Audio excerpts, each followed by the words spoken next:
Boa noite a todos. É com muita alegria estamos mais uma vez aqui reunidos para juntos entoarmos cânticos ao nosso Deus e também juntos buscar a vontade dele para as nossas vidas.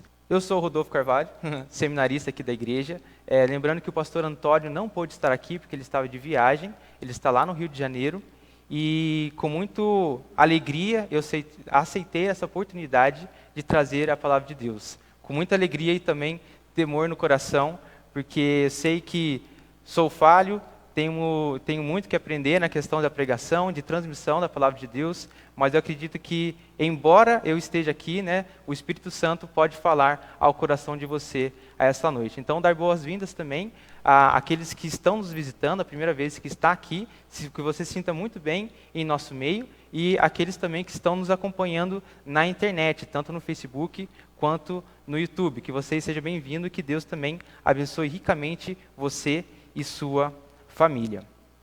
Muito bem, final de ano, sempre nós estamos escolhendo o tema falando sobre a fé, de mantermos a esperança, Aonde nós temos que depositar a nossa fé, como anda a nossa esperança.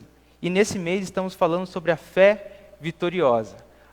O pastor Antônio já tem falado, ao longo deste mês, sobre alguns eventos da carta aos Hebreus. Então, hoje eu gostaria de falar um pouco, dar uma breve introdução sobre a carta aos Hebreus, aí depois continuar mais ou menos da onde que ele parou no texto base que nós vamos ver hoje.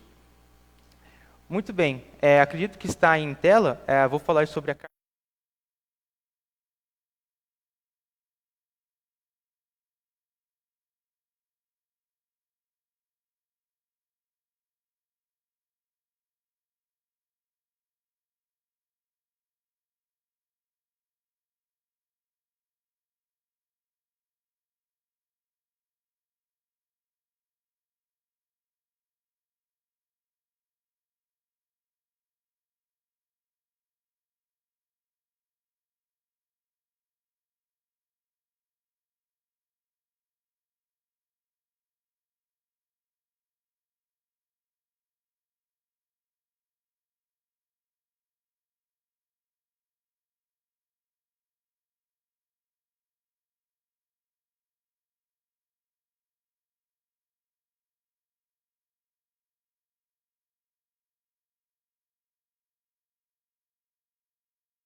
Intensificando a perseguição aos discípulos de Jesus.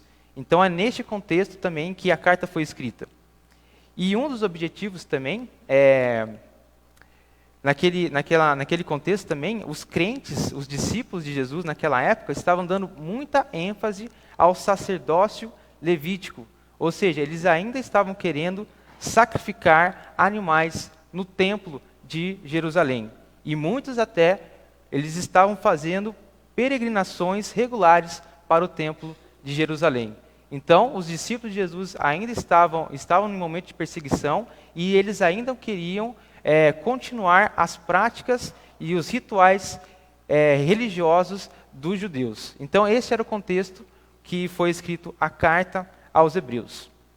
E qual que era o objetivo do autor desconhecido para os discípulos de Jesus daquela época?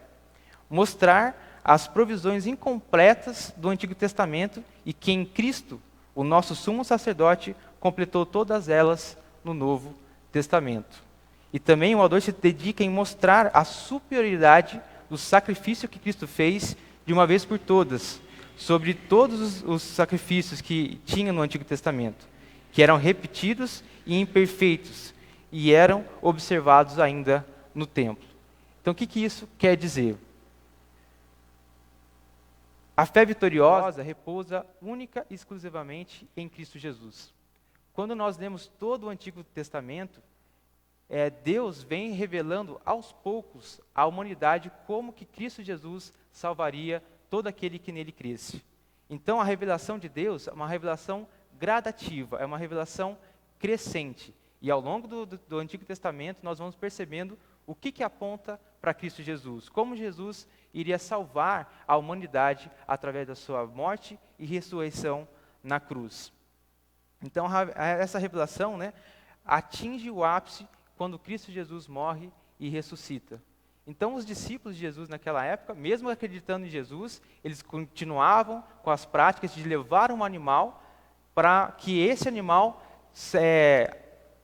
como eu posso dizer, que esse animal ele iria transferir os pecados para aquele animal. O culto a Deus, como nós vemos nos outros personagens bíblicos, para que nós possamos nos achegar a Deus, uma vida precisa ser sacrificada. E Deus ensinou que essa vida deveria ser a morte de um cordeiro, a morte de um animal. Então, os discípulos de Jesus não entenderam completamente o significado de Cristo ter morrido. E eles, mesmo acreditando em Jesus, continuavam levando animais para morrer pelos seus pecados. Então, a carta aos Hebreus foi escrita para combater esse tipo de fé. Ele queria mostrar que a salvação realmente era somente em Cristo Jesus, e em Cristo Jesus completou tudo aquilo que o Antigo Testamento estava apontando antigamente. Muito bem, no próximo slide, nós temos, como nós temos visto, né, a carta dos Hebreus vai falar várias coisas, vários aspectos religiosos também, e também ele vai falar sobre os personagens bíblicos, os personagens da fé, né, os heróis da fé, como nós temos falado neste mês. Então nós vemos que Abel, né, foi filho de Adão e Eva, e ofereceu um sacrifício a Deus mais aceitável que o seu irmão, que ele entendeu que só podia se chegar a Deus através da morte de um inocente. Então Abel foi aceito porque ele entendeu qual era a fé vitoriosa. Enoque também viveu uma profunda comunhão com Deus e foi levado aos céus sem passar pela morte, indicando que a morte seria vencida quando Cristo Jesus ressuscitasse. Então, mais uma vez, outro personagem bíblico apontando para Cristo Jesus. Também falamos sobre Noé, que obedeceu a Deus e construiu a arca, Abraão, que seguiu a Deus para tornar o pai de uma grande nação, e os seus filhos Isaac, Jacó e José, né, que abençoaram os seus próprios filhos e acreditaram na promessa de Deus, por mais que eles estivessem passando por tantas dificuldades. É importante nós lembrarmos que esses personagens foram homens pecadores, foram homens imperfeitos, mas que Deus abençoou e tornou eles tipificações de Cristo Jesus. Então, tudo de bom e todos os exemplos que nós temos de bom neles apontam única e exclusivamente para Cristo Jesus. Isso faz com que nós não coloquemos Ele acima de todas as coisas. Nós temos que vê-los com bons olhos, ver a vida deles, como Deus usou eles, mas temos que ter certeza que eles apontam para Cristo, e Cristo Jesus é o maior herói da fé que nós temos. A fé vitoriosa não está em tentarmos ser iguais a esses importantes personagens bíblicos, mas de reconhecermos que Jesus é infinitamente melhor. Que todos nós, todos esses personagens, que todos nós, e que Ele é o único exemplo que nós devemos seguir. É sobre esta fé que nós estamos falando ao longo deste mês. É esta fé vitoriosa que estamos falando ao longo deste tema, né? Jesus que veio, que Ele é 100% Deus, 100% homem, se encarnou, viveu, morreu e ressuscitou para nos salvar. Essa sim é a fé vitoriosa. E hoje, pela oportunidade, né, que o pastor Antônio deu para que eu falasse, eu vou falar um pouco mais sobre os exemplos da vida de Moisés que apontam para Cristo Jesus. Então, caso você não viu, quando nós falamos mais profundamente desses outros personagens, eu aconselho você a entrar nas nossas redes sociais, tanto no Facebook quanto no YouTube, tem todas as pregações gravadas e acredito que ela será muito bom para falar mais do seu coração como que nós devemos depender de Cristo Jesus. Então vai lá, segue nossas redes também e veja as playlists, né, das mensagens anteriores para você compreender um pouco mais o que cada personagem está apontando para Cristo Jesus. Então hoje vamos para o nosso texto base, em Hebreus, capítulo 11, versos 23 a 29. Hebreus 11, capítulo 11, né, versos 23 a 29. Eu separei na nova versão internacional, né, na NVI, para que nós possamos todos juntos ver uma única versão. Mas se você está com a sua Bíblia aí também, pegue ela e compare e leia junto conosco o que a palavra de Deus tem a nos dizer nessa noite. Muito bem, diz assim a palavra de Deus: pela fé, Moisés, recém-nascido, foi escondido durante 3 meses por seus pais, pois estes viram que ele não era uma criança comum, e não temeram o decreto do rei. Pela fé, já adulto, recusou ser chamado filho da filha de Faraó, preferindo ser maltratado com o povo de Deus a desfrutar os prazeres do pecado durante algum tempo. Por amor de Cristo, considerou a desonra riqueza maior do que os tesouros do Egito, porque contemplava a sua recompensa. Pela fé, saiu do Egito, não temendo a ira do rei, e perseverou, porque via aquele que é invisível. Pela fé, celebrou a Páscoa e fez a aspersão do sangue, para que o destruidor não tocasse nos filhos mais velhos dos israelitas. Meus queridos, convido vocês a mais uma vez a baixarem suas cabeças e vamos buscar a presença de Deus para ver o que Ele tem para dizer a nós nessa noite. Então, curva sua cabeça e vamos buscar a presença de Deus. Santo e eterno Deus, ó Pai, como é bom, ó Pai, estar aqui junto com outros irmãos, ó Pai, para nos aprofundarmos mais na sua palavra, Deus. Que, ó Deus, o Senhor use, ó Pai, a minha vida, que o seu Santo Espírito, ó Pai, esteja falando essa noite, ó Deus. Que com o que nós temos lido, ó Pai, com o exemplo da vida de Moisés, ó Pai, nós possamos cada vez mais entender, ó Pai, e compreender a maravilhosa graça de Cristo Jesus na cruz. Seja conosco, ó Pai, abençoe a vida de cada um que está aqui presencialmente e abençoe também, ó Pai, a vida de cada um que está nas casas, ó Pai, assistindo essa transmissão. Esteja conosco, ó Pai, é isso que eu oro e agradeço, em nome de Jesus. Amém e amém. Muito bem, meus queridos, eu deixei no slide aí uma foto, né, sobre o nascimento de Moisés, que a gente vai ver mais atentamente agora do verso 23, que diz assim: pela fé, Moisés, recém-nascido, foi escondido durante 3 meses por seus pais, pois estes viram que ele não era uma criança comum e não temeram o decreto do rei. Quando nós partimos para o Antigo Testamento, em Êxodo capítulo 1, ele fala como que foi o tempo dos patriarcas até o crescimento do povo de Deus e a escravidão no Egito. Então, nesse tempo, em Êxodo 1, ele fala desse mais ou menos um resumo desses 400 anos que se passaram. Então, lembrando que José no Egito foi um homem muito importante, que ele administrou as riquezas do Egito e fez com que todos aqueles que estavam no Egito não passassem pela crise que estava tendo, né, pela seca que iria passar. Então, José, sendo do povo de Deus, né, conseguiu resgatar a sua família para que, juntos, na terra do Egito, eles não sofressem essa crise que estava por vir. Então, se passaram vários e vários anos. O faraó que estava, depois de vários tempos, né, o faraó que estava governando o Egito, ele não estava gostando da quantidade daquele povo de fora, como eles estavam crescendo muito, né, eles não estavam gostando e escravizaram este povo. Então ali, no Êxodo capítulo 1, mostra muito bem essa questão. E no final do capítulo 1, né, de Êxodo, fala que o faraó fez um decreto com medo de que essa população crescesse muito mais, que fugisse o controle da nação do Egito. Ele fez um decreto para que todo bebê dos escravos fossem mortos, para realmente eles conseguirem sufocar aquele povo. No capítulo 2 de Êxodo, verso 1 a 10, então fala do nascimento de Moisés. Como que o povo de Deus recebeu essa triste notícia, de que estava havendo uma perseguição do povo Egito. Então mostra como que foi o desespero do povo, né? E como que os pais de Moisés pretenderam, né, salvar a vida dele, colocando numa cesta e colocando ele no rio Nilo. Então este foi o ambiente em que Moisés nasceu.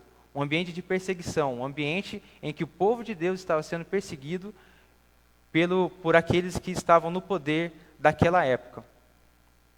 E aqui o interessante é falar sobre a fé que os pais de Moisés tiveram. Eles acreditavam ainda que Deus iria trazer a esperança de eles estarem na terra prometida. Os pais de Moisés, pela fé em Deus, foram e salvaram o seu filho, colocando numa cesta e colocando no rio. Então, mais para frente, a filha do faraó encontrou essa cesta, ela adotou Moisés e ele foi morar no palácio. E a própria família de Moisés conseguiu cuidar de Moisés como uma família, uma espécie de babás, né? Eles cuidaram do seu próprio filho. Mas ali mostra, né, como que Deus foi gracioso e como os pais de Moisés entenderam e acreditaram, tiveram fé no Deus que iria salvá-los, né? Tiveram fé que Deus iria cumprir as suas promessas e por isso fizeram aquilo com seu filho. Mesmo sabendo que possivelmente seu filho poderia morrer afogado, mesmo assim eles tiveram fé em Deus, que poderia salvar o seu filho. Então, ali mostra, né, o decreto de Moisés, e essa é a primeira comparação que eu gostaria de fazer com Cristo Jesus. Milênios mais tarde, quando nós vemos em Mateus capítulo 2, 16, nós vemos que um outro rei daquela época também fez um decreto para que matassem os bebês do povo de Deus. Então, se situando agora na época de Cristo Jesus, o rei Herodes, ele era um personagem importante daquela região, que ele estava debaixo do Império Romano e administrava aquela região. E aquela região era onde a nação de Israel estava. Então, quando Herodes, como o rei daquela região, ficou sabendo de um possível rei dos judeus que viria a nascer, ele ficou com medo de que o povo judeu fizesse alguma revolta e tentasse tirar esse poder dele. Então ele decretou também que todos os filhos, todos os bebês fossem mortos naquela época. Então olha a comparação, tanto Moisés quanto Jesus Cristo nasceram em momentos em que o povo de Deus estava sendo perseguido. Então olha só que interessante, né? Até coloquei aí uma tabela falando que em Moisés, né, Moisés, em Êxodo 1:16 fala do decreto do faraó, e em Mateus 2:16 fala o decreto de Herodes sobre essa perseguição do povo de Deus. Eu sempre gosto de falar que a palavra de Deus é rica, e quanto mais nós lemos, mais coisas preciosas nós vamos descobrindo. Então hoje eu só vou querer me atentar nessas comparações, porque existem muitas coisas boas que nós podemos tirar do texto. Mas hoje eu só vou fazer essas comparações do personagem Moisés, que aponta para Cristo Jesus na cruz. Muito bem, então partindo para o próximo slide, nós temos a vida, eu coloquei sofrimento, mas pode ser a perseguição e recompensa. Temos aí a segunda foto, o segundo slide, e dos versos 24 a 27 do capítulo 11 de Hebreus. Vou ler mais uma vez. Diz assim: pela fé, Moisés, já adulto, recusou ser chamado filho da filha do faraó, preferindo ser maltratado com o povo de Deus a desfrutar os prazeres do pecado durante algum tempo. Por amor de Cristo, considerou a desonra riqueza maior do que os tesouros do Egito, porque contemplava a sua recompensa. Pela fé, saiu do Egito, não temendo a ira do rei, e perseverou porque via aquele que é invisível. Então, dando continuidade na história de Moisés, esse personagem bíblico que nós estamos vendo hoje, em Êxodo capítulo 2, versos de 11 a 15, é narrado que Moisés vive junto com a família real, mas mesmo assim, ele sabia que o seu povo passava por sofrimentos. Então, numa certa época de sua vida, ele compreendeu que ele foi adotado pela família real e que o seu verdadeiro povo, a sua verdadeira família, era escravos do povo egípcio. Então ele soube que ele não pertencia àquele lugar. E isso estava mexendo no coração dele, tanto que um dia ele estava passando em uma das obras do Egito e viu um soldado agredindo um dos seus familiares, um do seu povo, um do povo hebreu. E ele ficou com tanta raiva que foi lá e matou aquele soldado. Mais uma vez, esses personagens bíblicos, eles não são perfeitos, eles cometem erros, cometem pecados. Mas ali mostra que Moisés também sabia das consequências do seu erro. E ele sabia que se ele fizesse uma coisa dessas, né, contra o próprio Império Egípcio, ele perderia todas as regalias que ele tinha no palácio. Mas mesmo assim, ele, mesmo cometendo pecado, ele sabia que era melhor ele estar afastado desse povo, dessa realidade, e preferia estar depois sofrendo com o seu povo, do que continuar com as mentiras do povo egípcio. Então, depois disso, ele, temendo por sua morte, ele se exilou no deserto. Ele passou, então, muito tempo lá. Ele encontrou uma família, ele ajudou essa família, se casou, virou pastor, e depois de mais 40 anos, Deus se revela a ele. Então, 40 anos, Moisés passou no Egito, no Egito, na família real. Depois, mais 40 anos, ele foi para o deserto, e com 80 anos é que Deus se revela e mostra o que Ele quer para a vida, né? Como que Ele vai trazer a salvação para o seu povo. E no capítulo 3 de Êxodo, mostra como que foi esse encontro, né? Tem aí até um quadro, né, a questão da sarça ardente, e Deus se revelando e falando quem Ele era para Moisés, e que Moisés deveria confiar nele para que Ele libertasse o seu povo. E já saltando um pouquinho, né, a gente está vendo que Moisés, durante sua vida, também teve perseguição. Ele temia a perseguição do Egito. Ele estava, teoricamente, tranquilo no deserto. Mas quando Deus fala para que ele voltasse para o Egito, ele também devia estar temendo por sua vida. Ele devia ter passado assim, peraí, se eu voltar para lá, né, imagine como que vai ser a minha recepção. Eles não vão gostar de que eu esteja lá. Então, eu também vou sofrer perseguições. Mas, mesmo assim, ele entendia quem era o Deus que estava enviando ele. E mesmo assim ele permaneceu firme na vontade de Deus. Ele volta para o Egito, ele passa um período lá no Egito, falando para que o faraó liberte o povo de Deus, mas o faraó endurece seu coração. Deus lança várias pragas, né, para que o faraó liberte aquele povo, mas ele não liberta, e apenas na 10ª praga, o faraó meio que se quebranta, né, que nós vamos ver um pouquinho mais para frente, como que foi esta 10ª praga.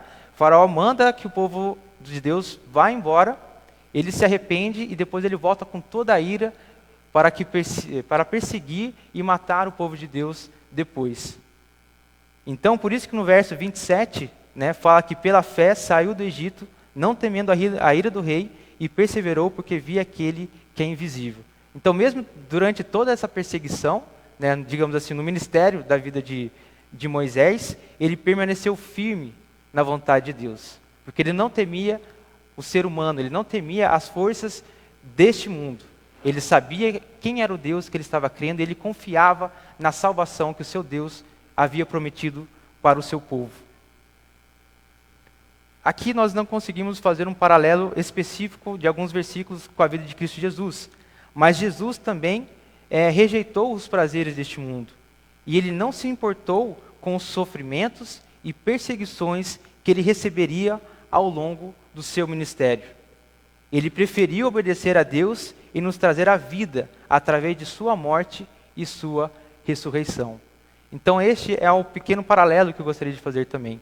Assim como Moisés também sofreu perseguições do próprio faraó, né, o rei do Egito, Jesus também recebeu perseguições ao longo do seu ministério aqui na terra pelos religiosos e também por aqueles que iam contra ele, né? Então, também essa é uma marca também importante na vida desses dois personagens. E agora, meus queridos, o que eu queria dar mais ênfase aqui nessa noite, para mim que é a comparação mais, a melhor comparação que nós temos aqui, a mais maravilhosa, né, comparação é a primeira Páscoa, quando Moisés foi instrumento de Deus para mostrar aquilo que Deus iria fazer. Então, o próximo slide, que nós temos aqui, né, a Páscoa, que a Páscoa é a festa mais importante para o povo judeu. Porque a Páscoa foi realmente o momento que o povo de Deus saiu daquele império das trevas, do Egito. Foi o momento em que Deus libertou o seu povo para, enfim, caminhar para a terra prometida. Então, essa até os dias de hoje, os judeus que ainda vivem, né, eles comemoram com muita alegria essa data importante. E nós, discípulos de Jesus, também comemoramos essa data, mas por causa de um outro significado. Então, vamos ler, tem a imagem aí, antes de nós lermos, né? Veja aí a imagem, como que está colocando aí em cima. Mostra um anjo, né? Mostra uma casa, pessoas lá dentro, talvez comemorando ou comendo alguma coisa. E ao lado, né, um lado perto do anjo, parece alguma tragédia que aconteceu. Então, vamos ver qual é a ligação da primeira Páscoa, da 10ª praga e o que Cristo de Jesus tem a ver com todo este simbolismo. Então vamos ler agora em Êxodo, vamos lá para o Antigo Testamento, ler a palavra de Deus. Em Êxodo capítulo 12, versos 1 a 14. Nós vamos ver como que foi este acontecimento. Êxodo 12, 1 a 14. Diz assim a palavra de Deus. O Senhor disse a Moisés e a Arão, no Egito: este deverá ser o primeiro mês do ano para vocês. Digam a toda a comunidade de Israel que no 10º dia deste mês, todo homem deverá separar um cordeiro ou um cabrito para sua família, um para cada casa. Se uma família for pequena demais para um animal inteiro, deve dividi-lo com seus vizinhos mais próximos, conforme o número de pessoas e conforme o que cada um puder comer. O animal escolhido deverá ser macho de 1 ano, sem defeito, e pode ser cordeiro ou cabrito. Guardem-no até o 14º dia do mês, quando toda a comunidade de Israel irá sacrificá-lo. Ao pôr do sol, né? Passem então um pouco de sangue nas laterais e nas vigas superiores das portas das casas nas quais vocês comerão o animal. Naquela mesma noite comerão a carne assada no fogo, juntamente com as ervas amargas e pão sem fermento. Não comam a carne crua, nem cozida em água, mas assada no fogo, cabeça, pernas e vísceras. Não deixe sobrar nada até pela manhã. Caso isso aconteça, queimam o que restar. Ao comerem, estejam prontos para sair, cinto no lugar, sandálias nos pés e cajado na mão. Comam apressadamente. Esta é a Páscoa do Senhor. Aquela mesma noite, passarei pelo Egito e matarei todos os primogênitos, tanto dos homens como dos animais, e executarei juízo sobre todos os deuses do Egito. Eu sou o Senhor. O sangue será um sinal para indicar as casas em que vocês estiverem. Quando eu vir o sangue, passarei adiante. A praga de destruição não os atingirá quando eu ferir o Egito. Esse dia será um memorial que vocês e todos os seus descendentes comemorarão como festa ao Senhor. Comemorem-no como decreto perpétuo. Por enquanto, só até aí, meus queridos.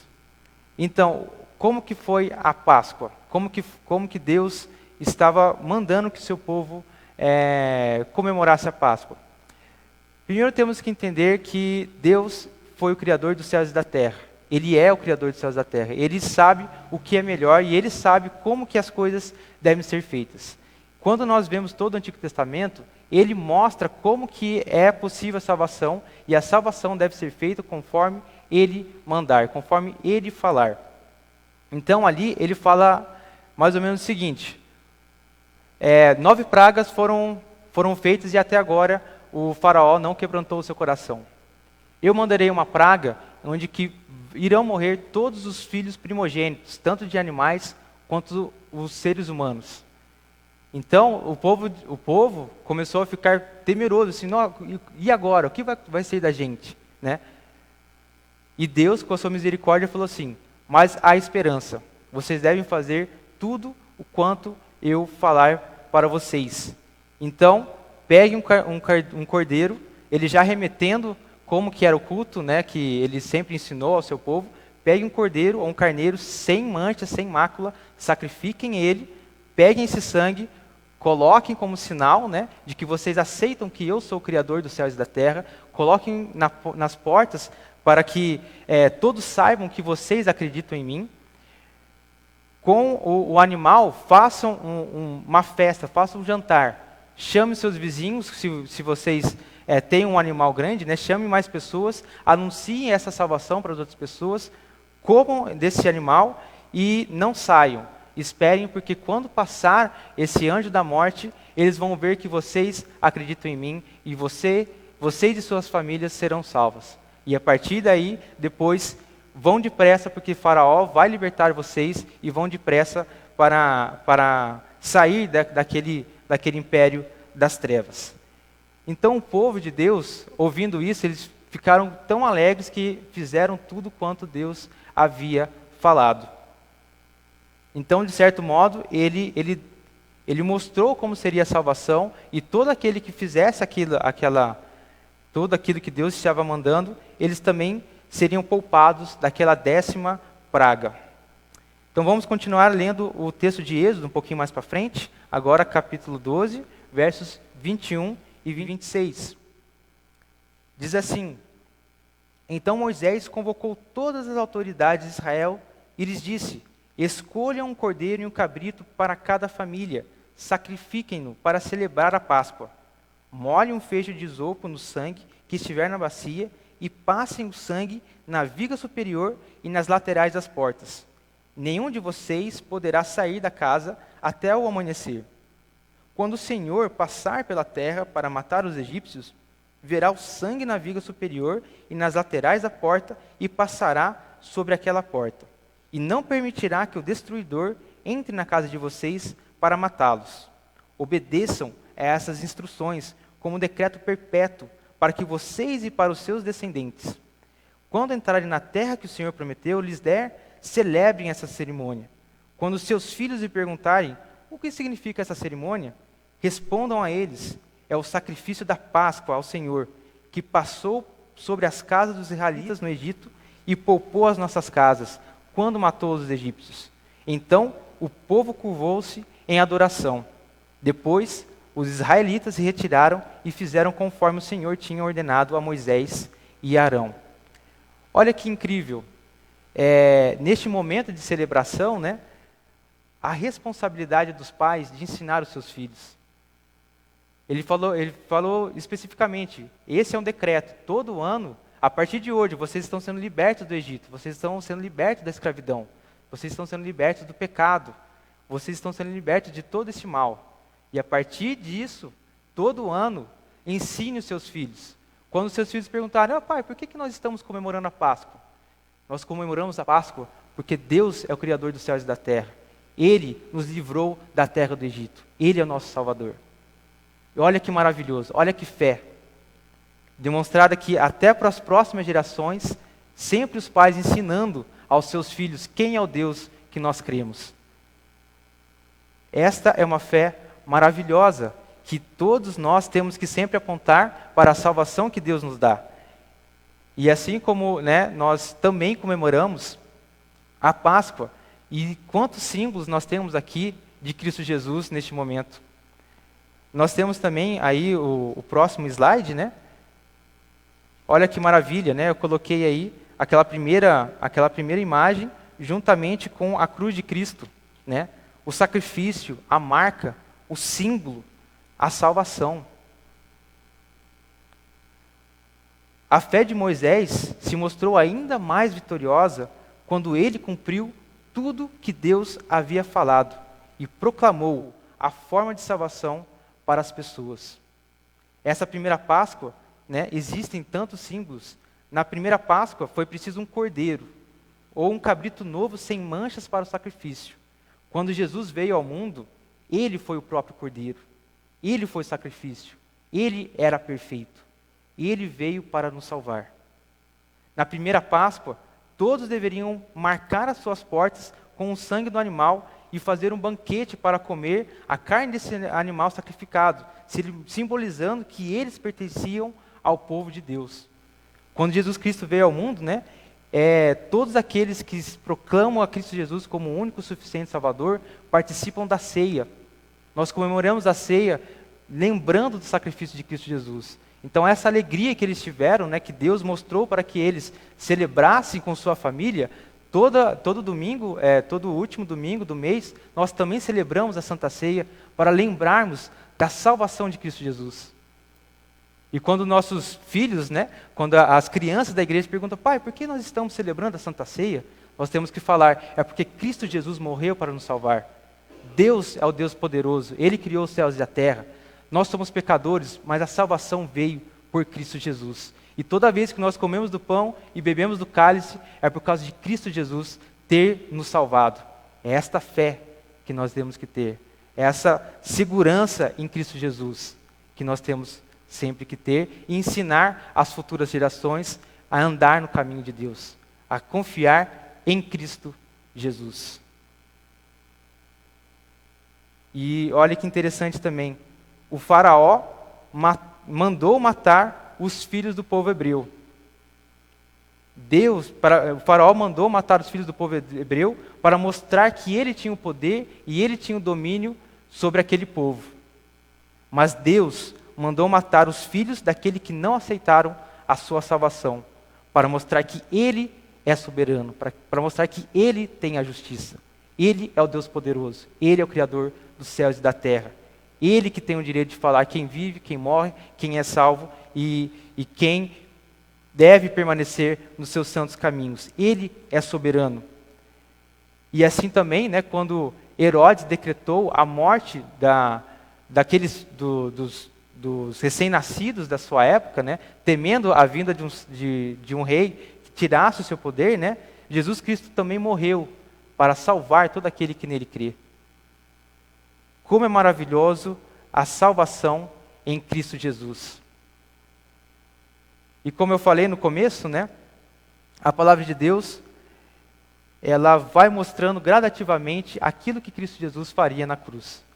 Então, todo o Antigo Testamento, ele aponta para Cristo Jesus.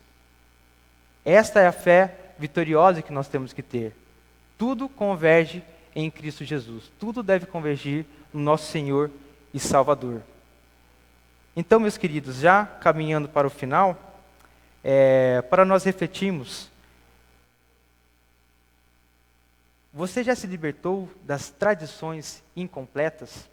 Como nós vimos no comecinho, a carta aos Hebreus foi destinada aos cristãos, né, aos discípulos de Jesus, que estavam sofrendo perseguições e que, mesmo que eles acreditassem em Cristo, eles ainda estavam presos às tradições religiosas.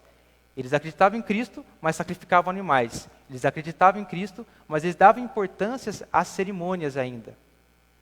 Você já se libertou dessas tradições incompletas? A sua fé está firmada em Jesus Cristo? Jesus é o seu maior herói na fé?